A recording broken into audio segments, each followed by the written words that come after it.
also we lies up with other communities in the camps.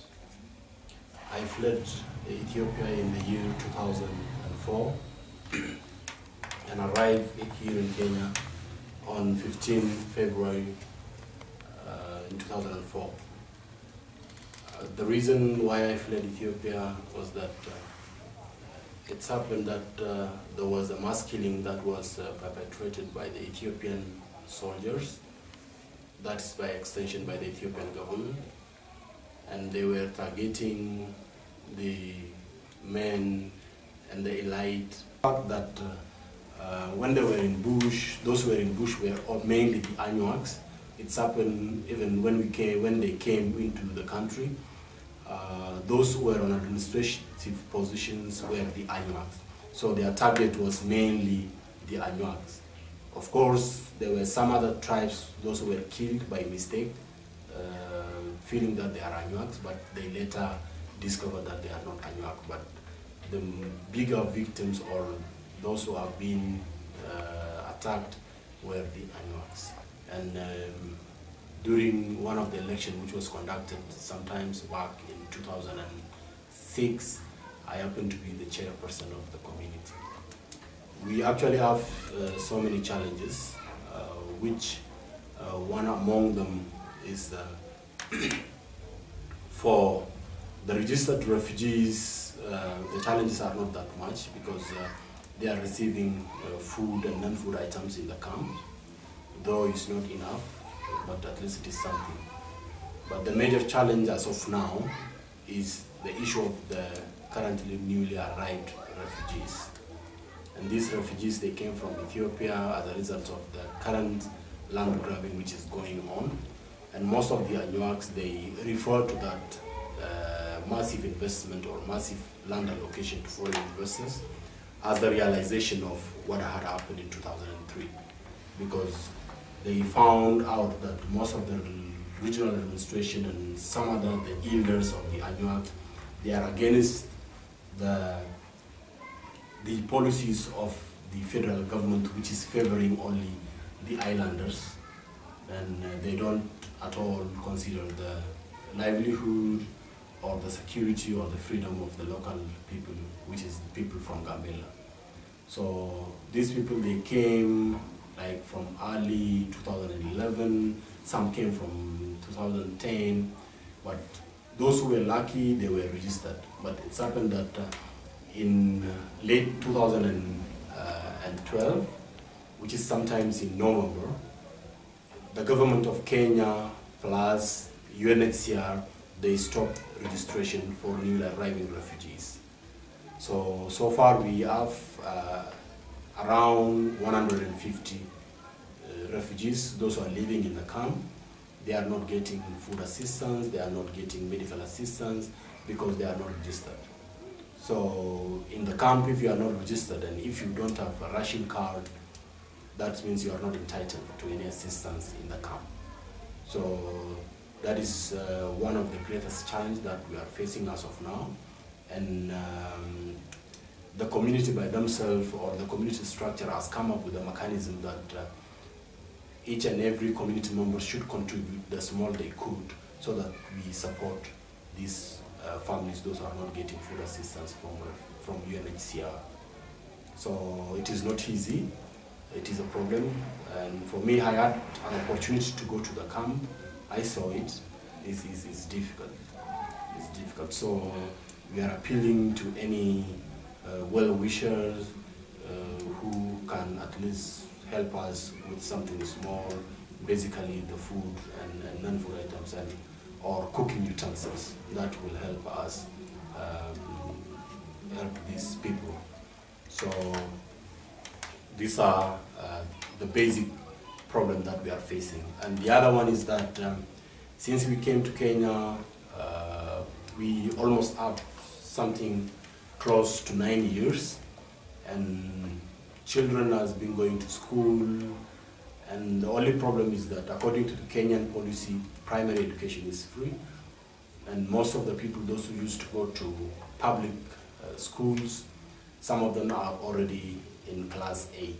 So they sit for a national exam, but after the national exam, these guys have to go to secondary school, which have some fee. So as a refugee, most of the family, they are not in the position to raise this money to take their children to public secondary school, which they have to pay. So this is another challenge. And the other challenge is that when we fled from the country, we have some boys and girls, those who were already in secondary school, and most of them have already completed secondary education. Again, going to colleges and universities is a problem. But I'm very concerned with the girls, those who have completed secondary education, at the same time primary education, those who are transiting to secondary, and the others transiting to colleges and universities. So most of them, they are in a very depressed conditions. They are not the only ones, even their family members. They are thinking on how to support these youth so that they would be some people in the future who can help us again. First of all, I would like to introduce myself. My name is Yunyimulo Halwan.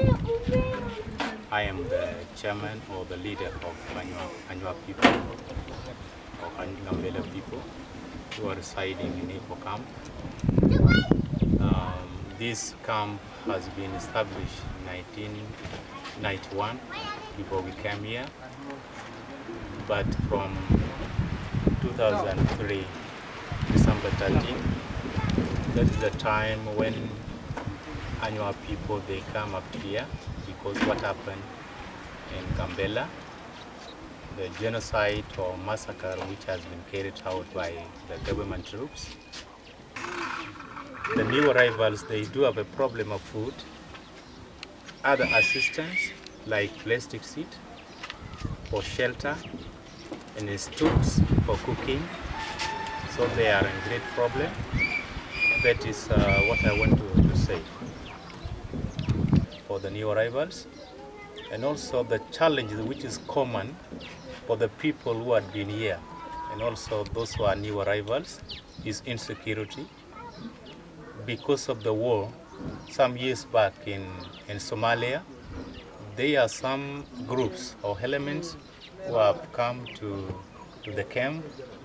So our life is under threat of those groups. We are in dangers, and also we are different in religious by the majority who had been living here before, like Somali. They are majority and we are minority. They predominate. They are predominant in this area, and also they. At the time when we had been living here, there is a lot of insecurities, like going to the bush to collect firewood, cut some trees for roofing the huts or the houses, and also going to the market. There is a lot of insecurities we are facing, especially women. Men also, they have a lot of insecurities in the area. They are attacking the people in the market on the way going to the school. These are the challenges we have. I'm Achan Wanguj. I'm just mother come from Gambela during genocide happened to Ethiopia. And that's why today I'm here. I'm the Section G chair lady, Anywa community, and ADAP. You can't just walk alone and go into the market. And really, actually, we don't have market here in our community. We used to go in the market first into the market around in our community. Going to Bosnia market when you're going to buy something. So in that way, the women, they cannot go fast through alone. You rape there is there in the road. You will be beating in the road. And you have to just prepare yourself and then to get men's. They can escort you from the market. Like now the widows women, they don't have something. Some people who can just call them to the Bosnia. They just walk alone. When they just coming back from Bosnia, it's a lot of problem, violent, you was be beating, stoning, and also when the mother going to distribute food, contribution center, food. If you're going alone there, you receive your food. When you're coming back, you get your food. It will be knifed by the Somali men. beat you, and then come back alone without carrying the food. That is very, very problem we are facing now in the refugees camp in our community. So, and also when the women going to collect firewood in the bush, because we are not receiving firewood from the UNHCR, we are getting only food. And the firewood we get from them maybe after 1 year, 6 months. That's why we are going to receive in firewood. So now and that, in case there's not something women they can just cook food, they just walk to around in the bush. When they walk there, the women get raped, some women beating, and injury. It's a lot of problem we are facing in our community. Yeah, that thing is really, even the way you see me, I'm dressing now, I'm just now adapted to Somali culture, because without walking, you have to cover your head like this, cover your leg, everything, and cover. That way you will move. Without cover, you can move. Like now in a school, the children, when they're going to school, especially women, they have to go to school, they cover head, everything. If you are not cover your head and everything, you will be charged from the school. So that way, now, a lot of facing problem. And the culture, the religions is not the same, because they are Muslim, we are Christian. Like now, even the addressing, the way you address, even moving to Bosnia, you have to address yourself. Going to school, children, they have to address. If you are not addressed, it will be a problem. You will be charged from the school, because we don't have power. Because the Muslims, yeah, they are very many. We are very small number. That's why now these things adapt to us. Is very, when the new arrival come, I'm used to tell them to give them awareness of situation of these camps, the way we are living. I used to tell them now, most of the people who are living here, they are Muslim, and us, we are Christian. You have to address like the way I dress. You have to live to walk with a long skirt, and then also you must tie it to your head, because you can just protect yourself because of insecurity. Without tying your head, you will be stoning, you will be abusing, so you will be get problem, you will be injured for something. That's why I'm used to give them awareness, condition of this camp. I'm just giving them information. Yeah, that one will be a problem. Like now, when the mother coming from Ethiopia, like pregnant women, when they go to deliver and connect to delivery hospital, if you don't have ration card, sometimes you can be sent to CIS in operations. And that one, to get referrals, you need also the ration card. If there's no ration card, there's nothing they can do for you. They will lay you down, you will die. It's not the problem now we are facing. If they're going for just treatments, they will ask you, do you have ration card? If you say you don't have ration card, no one even talk to you because they don't know you. Oh, like my side, because most of the women who come here, they are widows. Even I myself also a widow, my husband was killed there. Many women, around 500 something women here, they just come here widow. They don't have husband. They are moving with the children.